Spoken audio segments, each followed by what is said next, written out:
Boa noite. Uma alegria estar aqui com vocês. Não trago a minha família, mas isso também não é o mais importante. O mais importante é aquilo que Deus quer falar aos nossos corações e, sem dúvida, Ele já tem falado muito aos vossos corações durante estes dias aqui.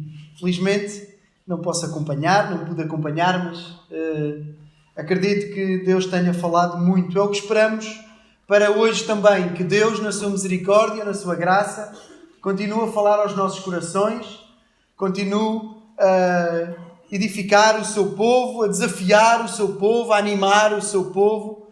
Deus pode fazer isso através da sua palavra.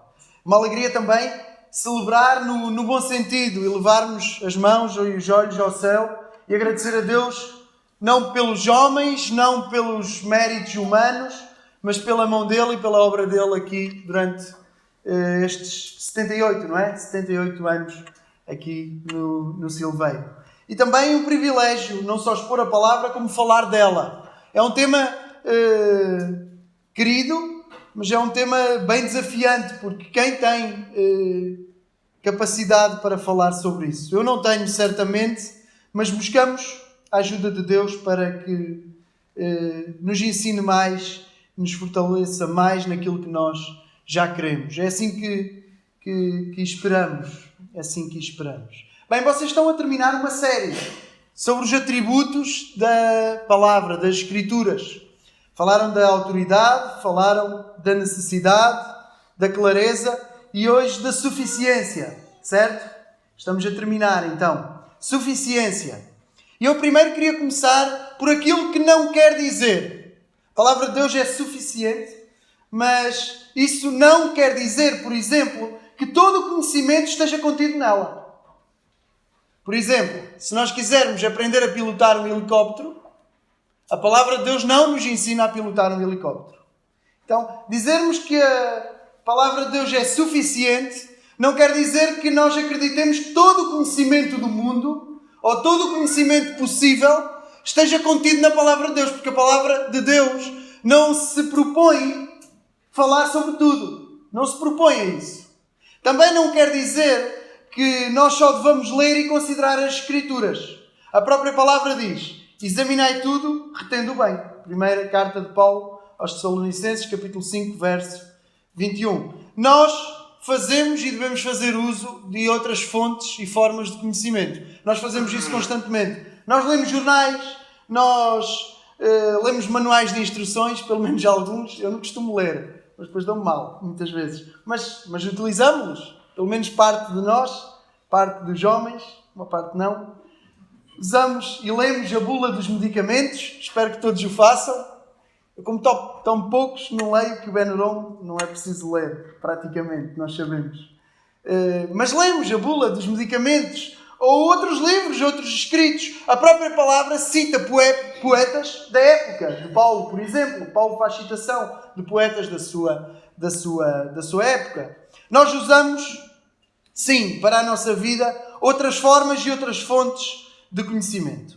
Então, o que quer dizer somente a Escritura, neste sentido da sua suficiência? Quando nós pensamos no somente a Escritura, nesse grito da Reforma, que ainda está bem vivo nas nossas mentes, nós pensamos na sua autoridade, na sua clareza, na sua necessidade também, pensamos na sua suficiência. Ela tem toda a autoridade, então é suficiente. O que é que isso quer dizer? Se não quer dizer que contém todo o conhecimento, e se não quer dizer que nós não nos restringimos única e exclusivamente a ela, porque utilizamos outros meios de informação e de conhecimento, o que é que quer dizer? Eu trouxe a Confissão de Fé Batista de 1689. Bem, uma jovem. 1689 é jovem porque nós estamos a falar da Escritura. E a Escritura, em comparação, é muito mais antiga. Tão antiga quanto o próprio Deus, sem princípio de dias. E eu queria ler logo o primeiro capítulo, o primeiro ponto do primeiro capítulo, falando das Escrituras, diz assim: a Sagrada Escritura é a única regra suficiente, certa, infalível de conhecimento para salvação, de fé e de obediência. A luz da natureza e as obras da criação e da providência manifestam bondade e sabedoria e o poder de Deus, de tal modo que os homens ficam inexcusáveis.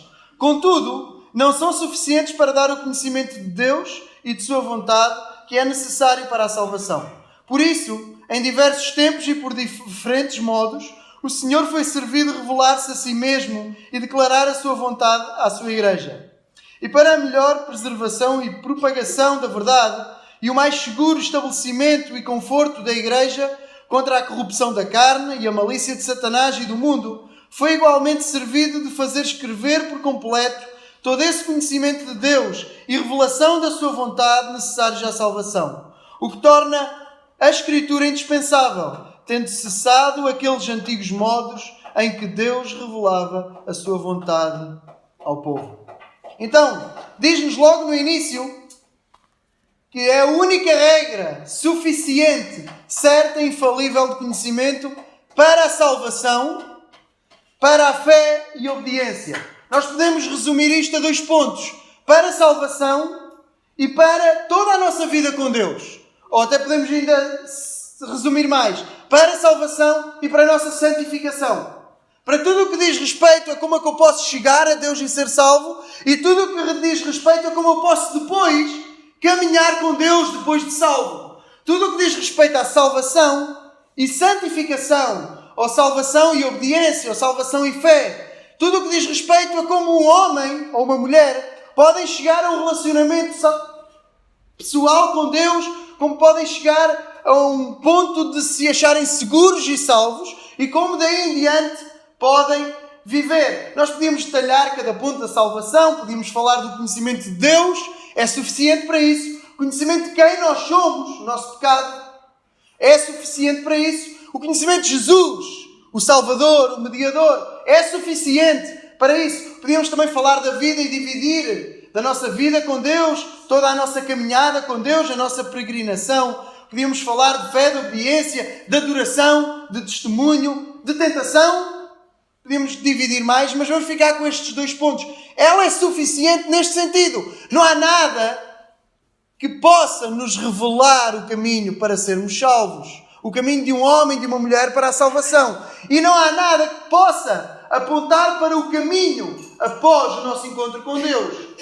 O nosso caminho de santificação até entrarmos na glória e até sermos recebidos nas moradas eternas. Se as Escrituras têm toda a autoridade, e têm, se somos realmente tão necessitados delas, e somos, se são claras em sua mensagem e no seu conteúdo, e são, então elas são suficientes para nós. Elas vêm de Deus, têm autoridade, nós precisamos desesperadamente delas, nós somos necessitados delas, elas são compreensíveis, então são suficientes para nós. Temos nas Escrituras um mapa perfeito. Temos um mapa feito pelo próprio Criador do mar. Um mapa claro, um mapa legível, o qual não só nos coloca em rota, na rota certa, para chegarmos a casa, à morada de Deus, ao nosso lar, como também nos guia entre as grandes ondas, entre as vagas e entre os perigos da viagem. Necessitamos deste mapa. Necessitamos da direção deste mapa. Buscaremos outro? Buscaremos um mapa imperfeito? Procuraremos outro local para nos indicar a rota? Para casa? Para nos dirigir nesse caminho durante a viagem? Não! É suficiente. A palavra é completamente suficiente. E eu quero esclarecer algo em relação à suficiência, porque a palavra no português pode nos induzir em erro. Suficiente não é no sentido de que não me apetece ter outro e eu estou satisfeito e sinto que este é suficiente. Não é também no sentido que eu não tenho dinheiro, não tenho capacidade de adquirir outro, de buscar outro. Não, é suficiente no sentido de que é a única opção, a única alternativa válida. Não há outra. É suficiente neste aspecto.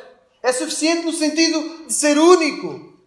Não há outro meio de revelação para a nossa salvação e não há outro meio de revelação de como nós podemos caminhar em santificação diante do nosso Deus. Eu gostava de abrir a palavra com vocês na segunda carta de Paulo a Timóteo, capítulo 3, e vamos ler do verso 14 até o verso 17.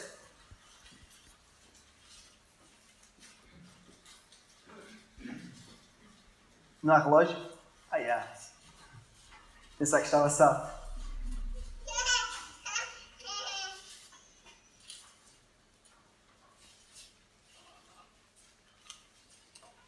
Segunda carta de Timóteo, capítulo 3, verso 14 a 17. E diz assim: Tu, porém, permanece naquilo que aprendeste, de que foste inteirado, sabendo de quem o tens aprendido, e que desde a tua meninice sabes as sagradas letras, que podem fazer-te sábio para a salvação pela fé que há em Cristo Jesus. Toda a Escritura, divinamente inspirada, é proveitosa para ensinar, para redarguir, para corrigir, para instruir em justiça, para que o homem de Deus seja perfeito e perfeitamente instruído para toda a boa obra. Até aqui. Timóteo era um jovem querido, talvez nesta altura já não tão jovem, mas em comparação com Paulo, sim. Paulo estava no fim da sua vida. Paulo está a dizer nesta carta que combateu o bom combate, acabou a carreira e guardou a fé e já tem a coroa da justiça guardada, reservada, a qual o justo juiz lhe daria e lhe deu. E dará também a cada um de nós, a todos quantos amarmos a sua vinda. Timóteo era querido, precioso para Paulo. Então ele escreve-lhe no fim de sua vida e adverte. Nós lemos no versículo 13: Os homens maus e enganadores irão de mal a pior, enganando e sendo enganados. Mas tu, porém, permanece naquilo que aprendeste, de quem foste e de que foste inteirado, sabendo de quem o tens aprendido. Que desde a tua meninice sabes as sagradas letras, que podem fazer-te sábio para a salvação pela fé que há em Cristo Jesus. Ao contrário dos homens maus e enganadores que vão enganando e sendo enganados, Paulo desafia Timóteo, Paulo desafia-o a permanecer naquilo que aprendeu, naquilo de que foi inteirado, sabendo de quem o tem aprendido, a permanecer nas sagradas letras. As sagradas letras que ele aprendeu desde a sua meninice. Eu gostava que lêssemos no capítulo 1.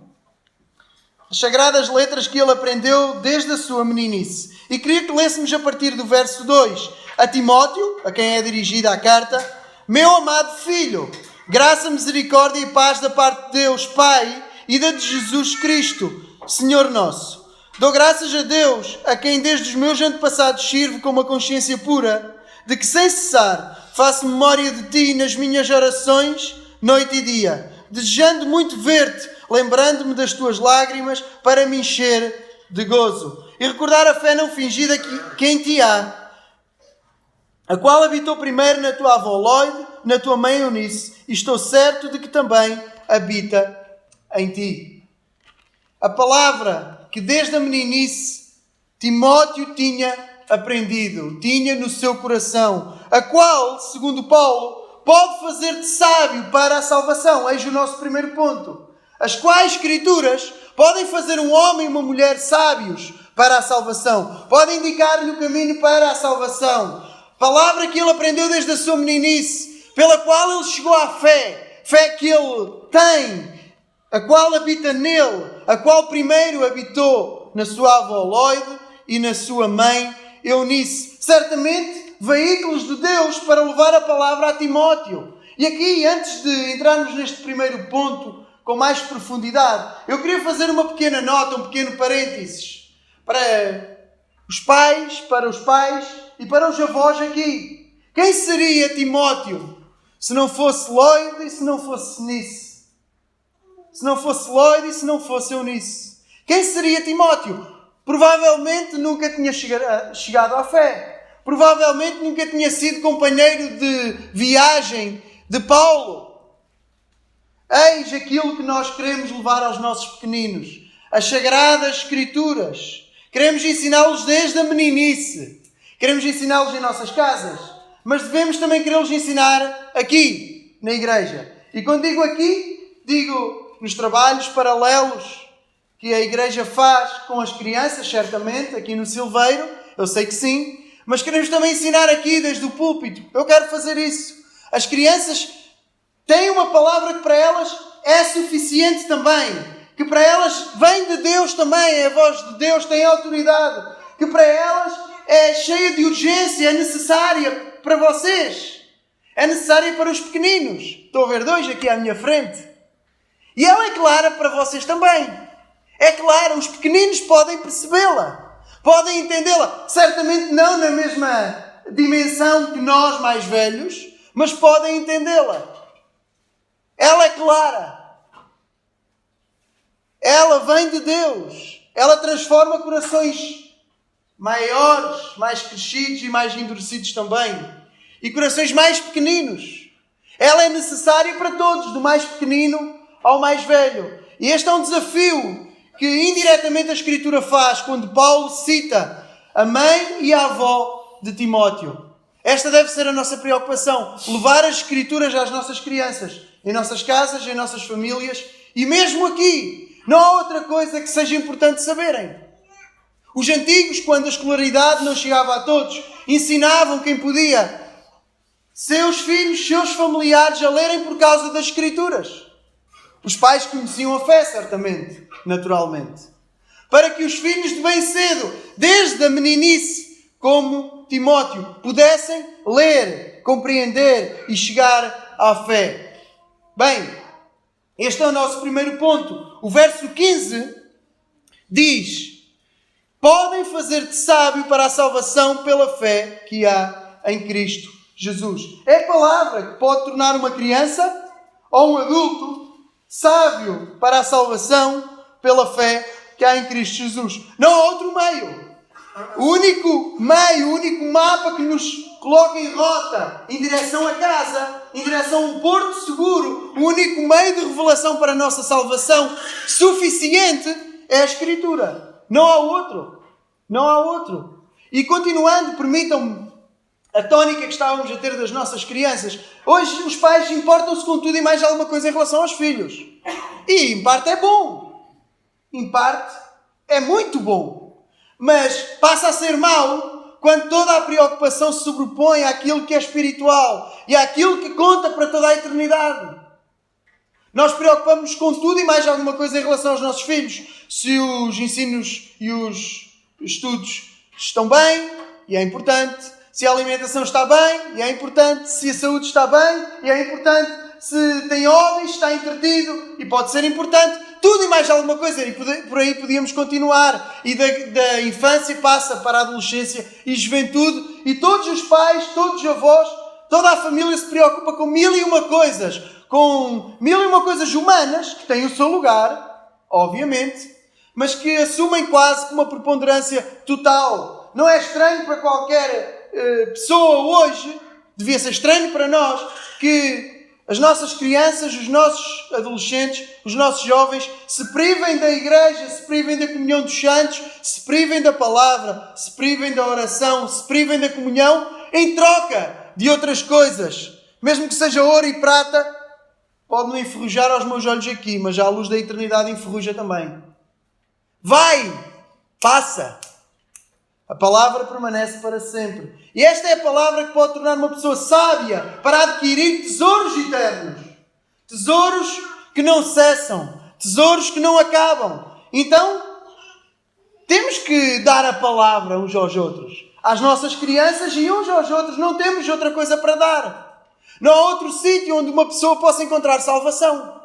Não há outro meio. Não há outro local. Não há outro meio de revelação onde o homem pode ser confrontado com a grandeza, o esplendor da majestade de Deus e ser confrontado ao mesmo tempo com a sua miséria, com a sua ausência de dignidade sem Cristo e encontrar não só aí um Deus tremendo, magnífico, inacessível por sua glória em comparação com o nosso pecado, mas nas mesmas páginas encontrar o sangue de um remidor, encontrar o sangue de um Salvador.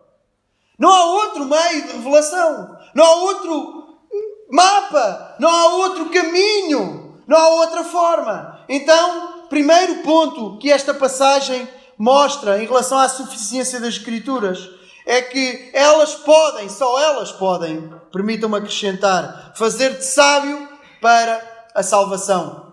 Fazer-te sábio para a salvação pela fé que há em Cristo Jesus. Isto não é estranho ao resto das Escrituras, de maneira nenhuma. Eu não estou a pegar numa parte isolada das Escrituras e a contornar, a torcer por causa do meu sermão. Isto é o que as Escrituras dizem. Por exemplo, João a dizer aos religiosos: examinais as Escrituras, porque vós cuidais ter nelas a vida eterna, e são elas que testificam de mim. Examinais as Escrituras, porque cuidais ter nelas a vida eterna, e são elas que testificam de mim. E continua Jesus: mas não quereis vir a mim para terdes vida. Infelizmente, eles procuravam nas Escrituras a vida eterna, e a vida eterna está nas Escrituras, porque elas testificam de Jesus.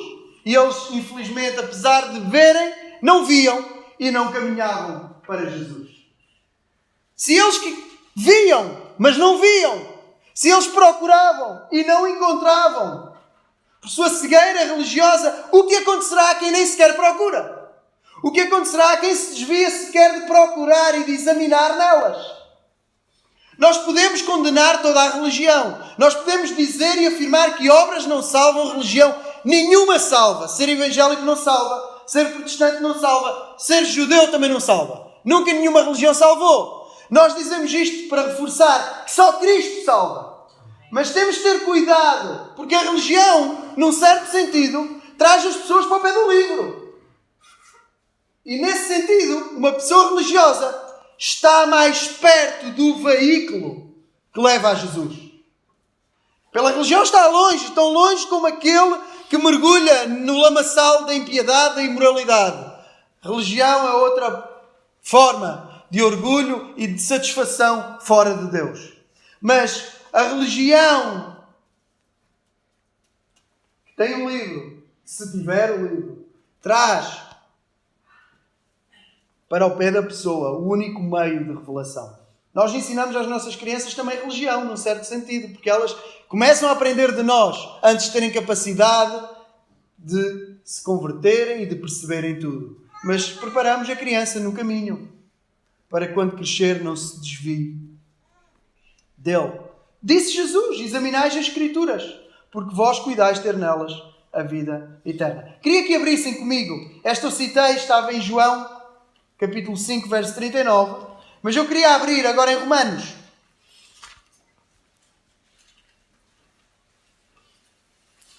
Romanos 10. Carta de Paulo aos Romanos. Capítulo 10. E vamos ler a partir do 13. Falando da suficiência das Escrituras para a salvação. Romanos 10, 13 diz: porque todo aquele que invocar o nome do Senhor será salvo. Como, pois, invocarão aquele em quem não creram? E como crerão naquele em que não ouviram? E como ouvirão se não há quem pregue? E como pregarão se não forem enviados? Como está escrito: quão formosos os pés dos que anunciam a paz, dos que anunciam coisas boas. Mas nem todos obedecem ao Evangelho, pois Isaías diz: Senhor, quem creu na nossa pregação? De sorte que a fé é pelo ouvir e o ouvir pela palavra de Deus. De sorte que a fé é pelo ouvir e o ouvir pela palavra de Deus. Como é que alguém chega à fé? Como é que alguém se rende a Jesus e o encontra pela fé? Pelo ouvir da palavra.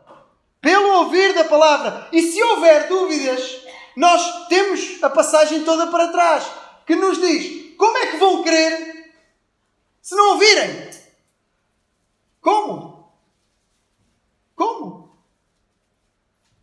Como é que vão invocar em quem não creram? Como é que vão crer se não ouviram? E como é que vão ouvir se não houver quem pregue? A palavra. É a palavra. É o único meio suficiente capaz de levar o homem ao conhecimento da salvação pela fé que há em Jesus. E até a própria fé é uma produção da palavra. É produzida pelo ouvir da palavra, pelo poder intrínseco da palavra, porque o Espírito aplica a palavra aos corações. O Espírito fala na linguagem da palavra. O Espírito que inspirou, como orávamos, como oramos, o Espírito que inspirou homens de Deus, não a falarem o que vinha de si, mas a falarem o que vinha do alto. O mesmo Espírito que os inspirou é o Espírito que aplica a palavra a cada coração. E a fé vem pelo ouvir a palavra. Examinais as Escrituras, e são elas que de mim testificam. Conhecereis a verdade, e a verdade vos libertará. O que é que liberta? A verdade. Não há outro caminho, não há outro meio, não há outra forma. É a palavra, sem dúvida alguma, que é a palavra. Só a palavra. São suficientes para a salvação. É nelas, nas Escrituras, que Deus se revela. É nelas que o pecado se descobre. Não há um justo nem um sequer. Todos pecaram e separados estão da glória de Deus. E é também nas Escrituras que o mediador, o Salvador Jesus, é encontrado pelo pecador arrependido. Só na Escritura. Não há outro meio. Então ela é suficiente para a salvação. São elas que podem fazer-te sábio para a salvação pela fé que há em Cristo Jesus. Ai de nós se acrescentarmos algo. Ai de nós se não for suficiente, se não for único e se acrescentarmos algo. Ai de nós. Podemos fazer, e temos falado da reforma, podemos fazer como a igreja medieval. Obras, méritos, obras. Fazer. Mérito. Podemos cair nesse erro. A igreja medieval continuou, nem toda se reformou. E continua a dizer o mesmo. Mas também podemos cair no outro oposto.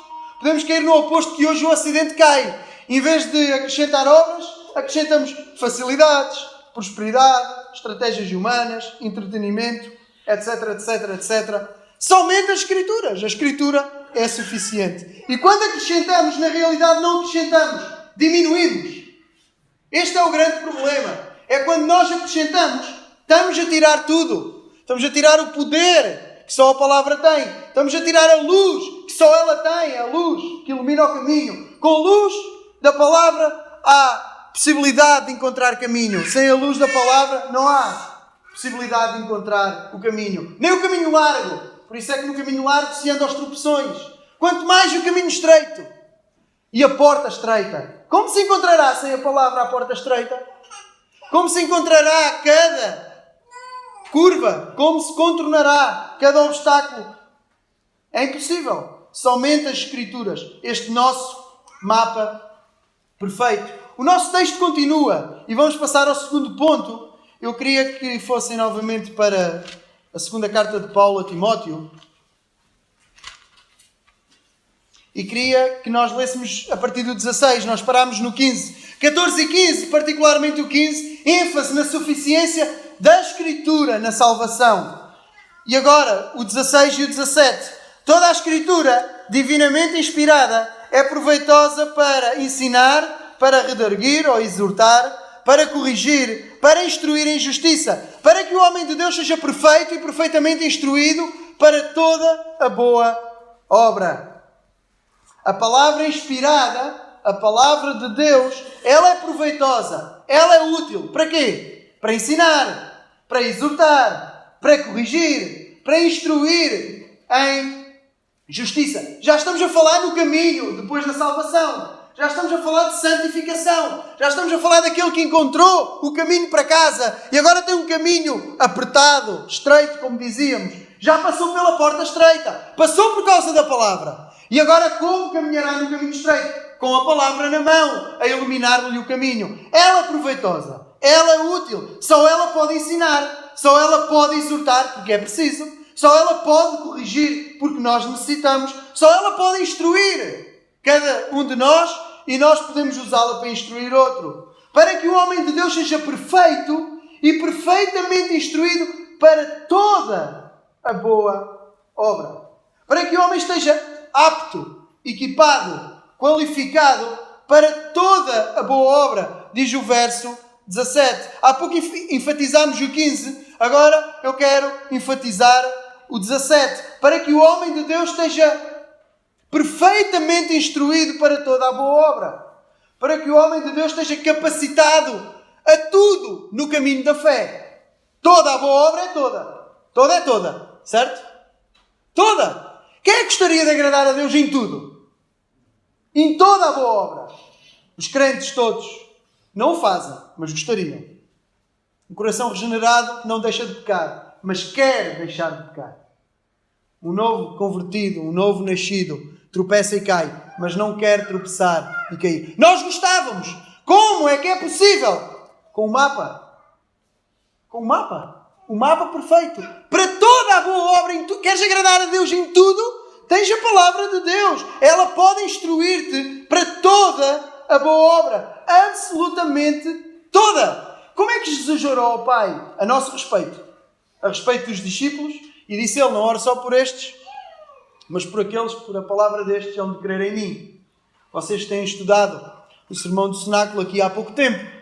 Então, deve estar bem nas vossas memórias. O que diz o verso 17 do capítulo 17 da oração sacerdotal. Como é que Jesus orou acerca de nós? Santifica-os na verdade. A tua palavra é a verdade. O que quer dizer que se formos à palavra, estamos no cumprimento até do que Jesus orou ao Pai a ser santificados. Se estamos a fugir da palavra, estamos no caminho completamente inverso e oposto. Não vais ser capacitado para toda a boa obra fora da palavra. Nada pode complementar, nada pode acrescentar. Pelo contrário, como dizíamos há pouco, tudo o que parece acrescentar, tira. Tudo o que parece trazer algo novo, na realidade, tira. Traz pecados antigos. Nada é novo, na realidade. As coisas mudam. A tecnologia não existia, mas os pecados são os mesmos. Tem uma roupa diferente. Tudo o que sai da palavra é igual.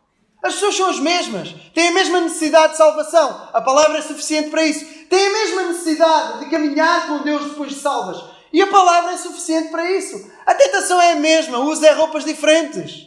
Só mudou a moda. Intrinsecamente é tudo igual. O nosso orgulho é o mesmo. Não somos mais nem menos orgulhosos do que quem viveu atrás. As tentações vêm na mesma.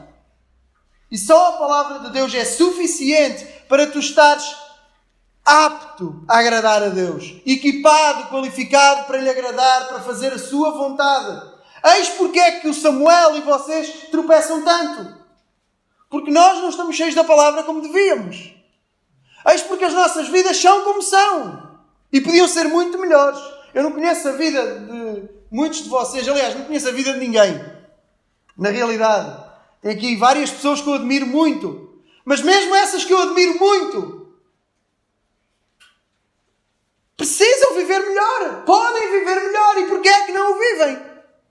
Por causa da ausência da palavra. Porque ela não é tão abundante quanto deveria ser. Santifica-os. Na verdade, a tua palavra é a verdade. Não há outro caminho. Não é uma verdade. Não há relativismos. Não há sucedâneos. Não há alternativas. A palavra é a verdade. Não há outra forma. Nós temos a palavra que é suficiente para nos iluminar. Lâmpada para os meus pés é a tua palavra e luz para o meu caminho. No caminho estreito, como dizia há pouco. Só a palavra nos pode iluminar.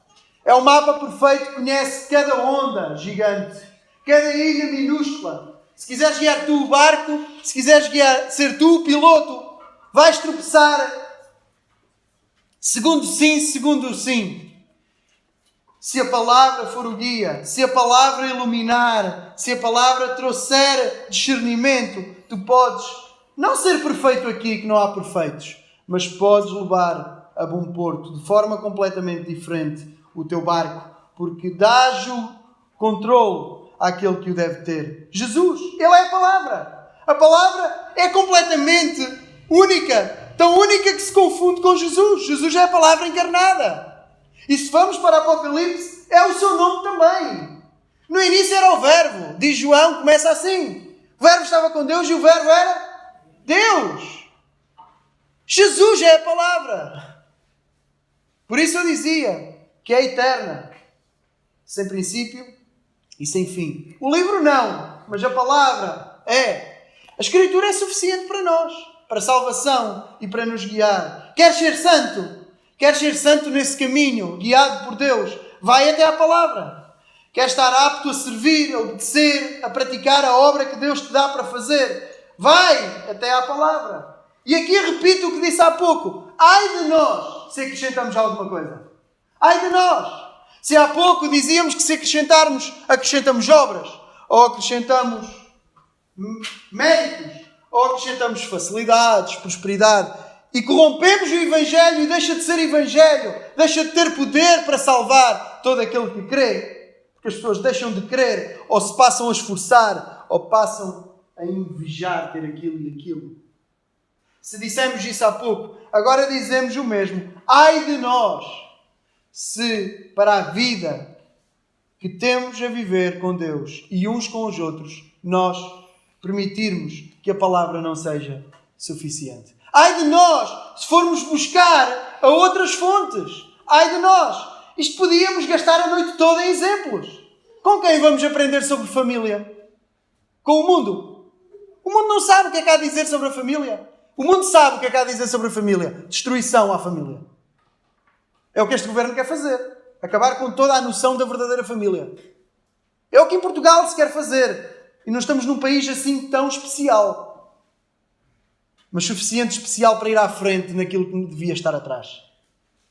Quer-se acabar com o que é a família.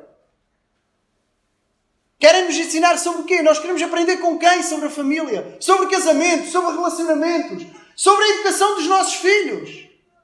O nosso país prepara-se para querer dizer aos nossos filhos que quando eles têm 4, 5, 6 anos, que eles nem são menino nem são menina. São o que escolherem ser. É o que o mundo diz e se prepara para dizer aqui. Tu vais escolher o que queres ser. Então, pais, cuidado, não o vistam assim, não eduquem assim, não insistam para brincar assim. Ou sabe, porque ele não tem género propriamente, isso não é uma questão biológica. Querem negar a lógica e a ciência até. É ridículo quando nós nos afastamos das Escrituras. Caímos no ridículo. Pecados antigos, com roupa nova. Com roupa diferente. Mas pecados antigos. Ai de nós, mesmo em relação à igreja, se quisermos aprender com o mundo como é que se organiza uma igreja, vai ficar uma empresa. Tal e qual. Vai ficar uma empresa. Claro. É claro que vai ficar. É o que o mundo tem para dar. Como vão ficar os nossos relacionamentos? Não vai haver amor, porque eu só vou querer estar com vocês quando vocês me amarem, cuidarem de mim, mimarem e darem tudo o que eu acho que eu tenho direito. Sempre que não me derem isso, eu parto para outra, porque é o que o mundo me ensina. A ser feliz e buscar eu ser feliz. Não buscar sacrificialmente servir os outros. Então eu parto constantemente à busca de felicidade que nunca vou encontrar e tudo o que eu vou ter é infelicidade e vou deixar um rastro de destruição para trás de pessoas que eu abandonei e deixei infelizes. Mas isto é o amor, que é dito hoje, que se chama amor.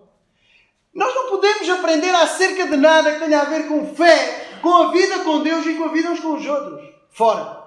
Porque tudo o que vamos ouvir é impuro comparado com a palavra de Deus, que é pura. E como ouvi há muitos anos no Palhal, até creio que foi o Daniel, que deu a ilustração que ouviu em algum lugar. Se tivermos um rio puro e tivermos um rio todo poluído, se juntarmos os dois, o rio que depois corre é poluído.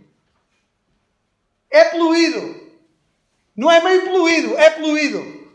Se juntares água pura com água da fossa, o que sobra é água da fossa.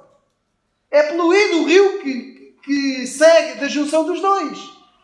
Suficiente é a Escritura, que corre com águas límpidas, águas puras, águas cristalinas, águas tranquilas, diz o salmista. São essas as águas que queremos e não queremos misturar. Nós temos, como dissemos no início, outras fontes que nós consultamos para muitas coisas.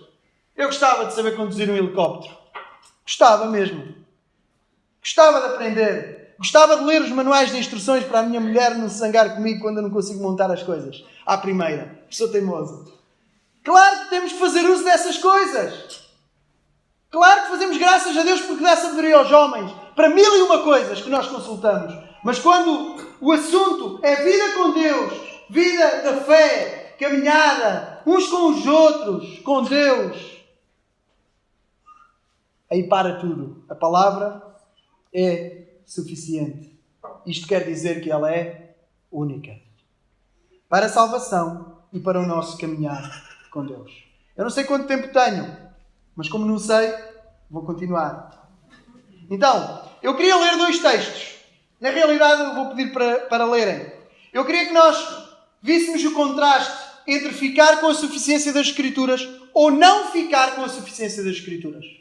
Podíamos falar de vários aspectos onde a Escritura é suficiente ou não. Para a pregação, num púlpito, a palavra é suficiente ou não? Para o evangelismo, a palavra é suficiente ou não? A resposta será sempre sim. A palavra é suficiente. Em vez de dividirmos o nosso tema, já falámos da salvação e de santificação. Eu queria que nós percebêssemos quanto perdemos se deixarmos a suficiência das Escrituras e quanto ganhamos se ficarmos de pé, guiados, auxiliados por Deus, na suficiência das Escrituras. Então eu queria que o Daniel lesse Gênesis 3, verso 1 a 12, e depois o irmão António Duarte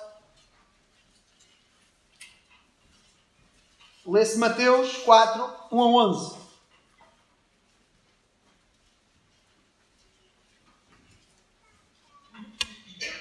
Mas a serpente, mais sagaz que todos os animais selváticos que o Senhor Deus tinha feito, disse à mulher: é assim que Deus disse: não comereis de toda a árvore do jardim?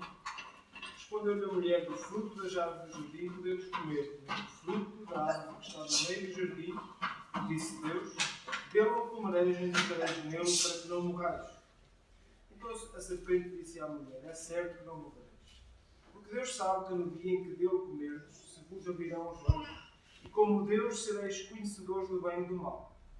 Vendo a mulher que a árvore era boa para se comer, agradável aos olhos, e a árvore desejável para dar entendimento, tomou-lhe dos frutos, e comeu e agradou, e ele comeu. Abriram-se então os olhos de ambos, e percebendo que estavam nus, cozeram folhas de figueira e fizeram cintas para si. Quando ouviram a voz do Senhor Deus, que andava no jardim pela viração do dia, esconderam-se da presença do Senhor Deus, o homem e sua mulher, por entre as árvores do jardim. E clamou o Senhor Deus, e chamou o Senhor Deus ao homem e lhe perguntou: onde estás? Ele respondeu: ouvi a tua voz no jardim, e porque estava nu tive medo e me escondi. Perguntou-lhe Deus: quem te fez saber que estavas nu? Comeste da árvore que te ordenei que não comesses? Então disse o homem: a mulher que me deste por esposa, ela me deu da árvore e eu comi.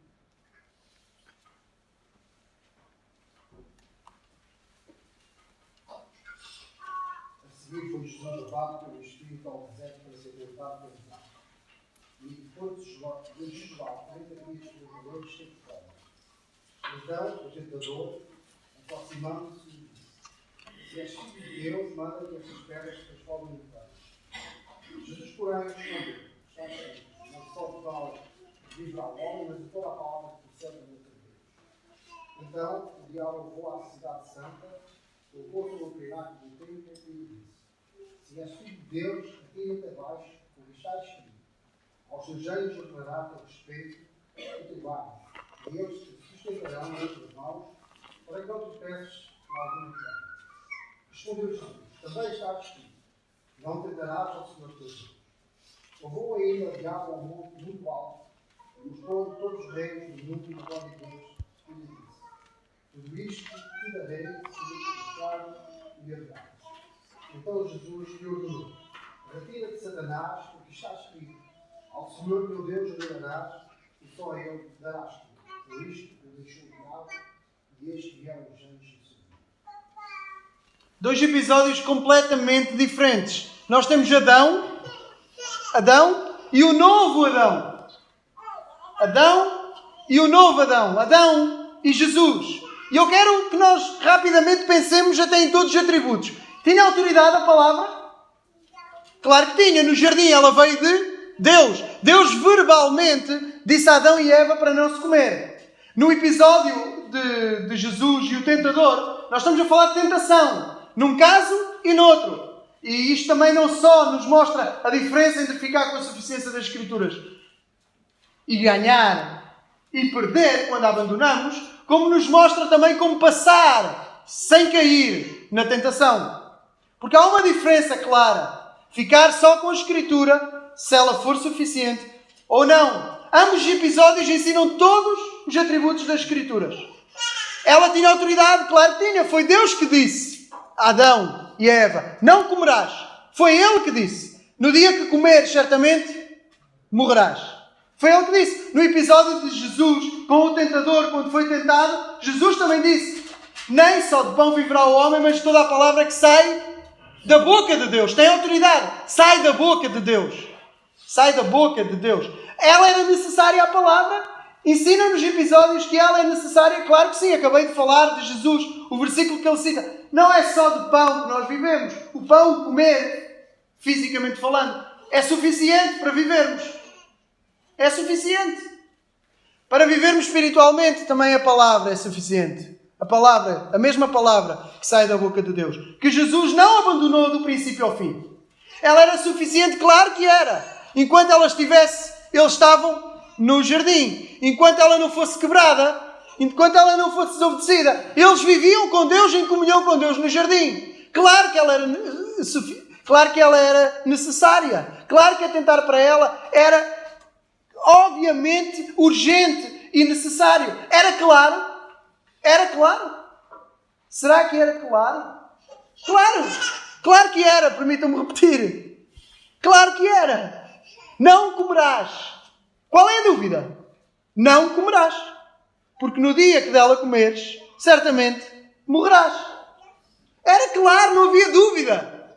Não havia dúvida nenhuma. Jesus também vai dar uma grande lição, não temos tempo para isso. Quando o diabo começa a lançar também versículos, Jesus vai dar uma grande lição de que a palavra é clara. Não tentarás ao Senhor teu Deus.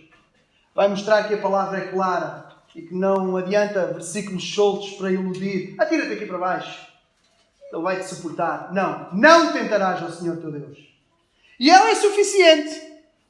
Ela era suficiente para ficarem no jardim, ou ela era suficiente para Jesus permanecer como permaneceu, sem conhecer pecado. Só que Jesus ficou com a palavra. E Adão e Eva não.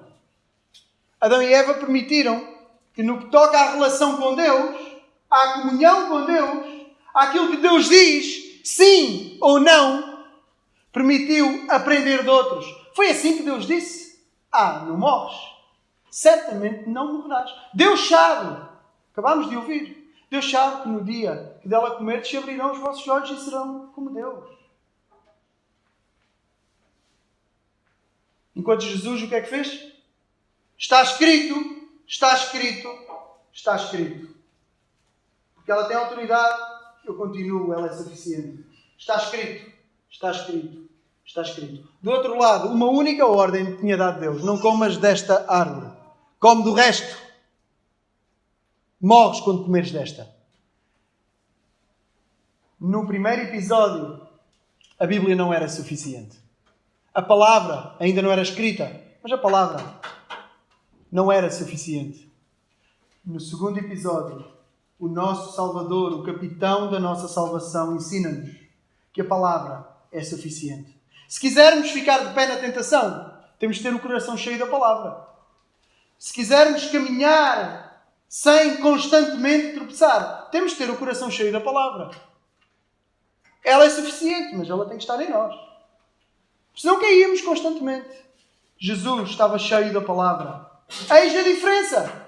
Se falarmos de salvação no primeiro episódio, aqueles que estavam num relacionamento já de comunhão com Deus perderam, caíram. Entrou o pecado no mundo. Caíram. Salvação. Neste episódio mostra-nos a queda. Porque a palavra de Deus não foi suficiente. Salvação. Salvação, já vimos, é pela palavra. E nós vemos o que é que acontece quando a palavra é abandonada. Perdição, condenação, expulsão, destituídos da glória de Deus, separados, castigados. Foi o que aconteceu por a palavra não ser suficiente. Nós vemos Jesus fica com a palavra do início ao fim. Ele nos ensina que ela tem autoridade, sai da boca de Deus. Ele nos ensina que ela é suficiente e continua. Está escrito, está escrito, está escrito. Ele nos ensina que ela é clara. E mesmo diante de alguém a torcer a palavra, Jesus nos diz que ela é clara. Sabe usá-la, sabe manejá-la, como Paulo exorta Timóteo a fazer. Sabe fazer isso porque vai a ela constantemente e nos ensina que nós temos necessidade dela. Não só de pão, nem só de pão viverá o homem, mas de toda a palavra que sai da boca de Deus. Eis as consequências de ficar com a palavra ou sem a palavra. Sem a palavra, condenação. Sem a palavra, condenação. Com a palavra, bênção. Eis que vêm os anjos e o servem. Que lado é que nós queremos escolher? Com quem é que nós queremos aprender? De que lado nós queremos ficar? A palavra. Será mentira tudo o resto que está para trás e que viram nos outros dias, se a palavra não for suficiente? Quando alguém não tem a palavra como suficiente, na realidade não a tem como autoridade. Na realidade não sente necessidade dela. E na realidade não acha que ela seja clara, porque não mergulha nela para a entender. A minha esposa é suficiente para mim. E por isso eu não procuro em lado nenhum companhia, amor e seja o que for. E porque eu não faço isso, eu provo que ela é suficiente. Porque se eu procurar noutros sítios, eu posso lhe dizer o que eu quiser. Posso forrar a minha casa toda com frases a dizer coisas bonitas acerca dela. Mas se eu procurar noutro sítio, eu estou a mentir com tudo o que eu escrevi naquela casa. Se ela é suficiente, eu não procuro em mais lado nenhum. Se a palavra for mesmo autoridade e tu perceberes que ela vem mesmo de Deus, se a palavra for aquilo que tu necessitas e tu perceberes a necessidade dela e fores a ela, não só perceberás que ela é clara, como perceberás que ela é única e é tudo o que nós precisamos, porque ela é suficiente. Todos a tenhamos por suficiente para salvação e para santificação. Ela seja o nosso guia, a luz do nosso caminho. E a luz do Silveiro, enquanto igreja, aqui, que ela possa ser a luz, possa fazer continuar este trabalho por todo o tempo que o Senhor assim desejar. Deus abençoe.